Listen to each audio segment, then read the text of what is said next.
ভেসে যাচ্ছে বাড়ি,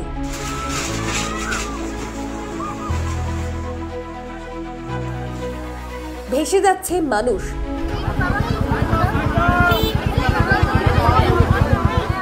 ভেসে যাচ্ছে গবাদি পশু। উত্তরবঙ্গ এখন এক ভয়ঙ্কর জলনগরী।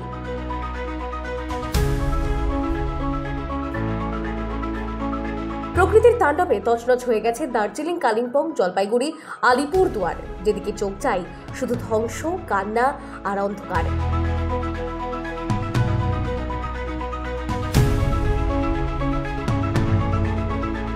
শনিবার রাত থেকেই শুরু হয়েছিল প্রবল বর্ষণ, আর সেই বৃষ্টির তীব্রতায় মুহূর্তের মধ্যে নেমে আসে পাহাড়ি ধস।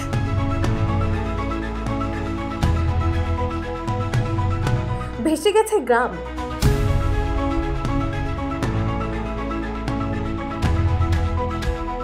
গড়িয়ে গেছে রাস্তা, ভেঙে পড়েছে সেতু। আলিপুর আবহাওয়া দপ্তর আগেই সতর্ক করেছিল, কিন্তু কে জানতো এই বৃষ্টি হবে মৃত্যুর বার্তা।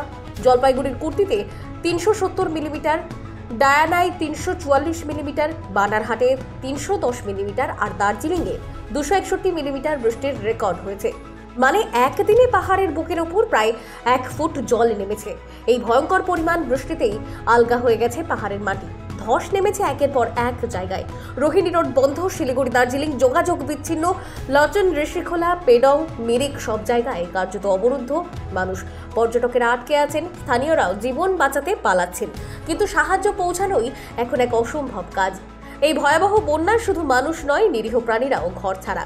জলের তোরে হারিয়ে যাচ্ছে তাদের জীবনও। এনডিআরএফ, এসডিআরএফ ও স্থানীয় প্রশাসন রাত দিন কাজ করছে উদ্ধার অভিযানে। তবু রবিবার রাত পর্যন্ত মৃতের সংখ্যা বেড়ে দাঁড়িয়েছে 23। নিখোঁজ বহু পরিবার, ধ্বংসস্তূপে মিশে গেছে অসংখ্য বাড়িঘর। এদিকে মুখ্যমন্ত্রী মমতা বন্দ্যোপাধ্যায় সোমবার উত্তরবঙ্গে যান, ঘোষণা করেছেন ক্ষতিপূরণ ও চাকরির ব্যবস্থা। কিন্তু পাহাড়ের বুকের এই ক্ষত সারাতে সময় লাগবে অনেক। আজ পাহাড় কাঁদছে, নদী কাঁদছে, আর কাঁদছে মানুষ। তোরসা, তিস্তা, জলঢাকা সব নদীর জলে এখন মিশে আছে অসংখ্য অশ্রু। এই মৃত্যুপুরী উত্তরবঙ্গ আজ একটাই কথা বলছে, আমরা হারিনি, কিন্তু প্রকৃতির সামনে আমরা অসহায়। Bureau report, social 24।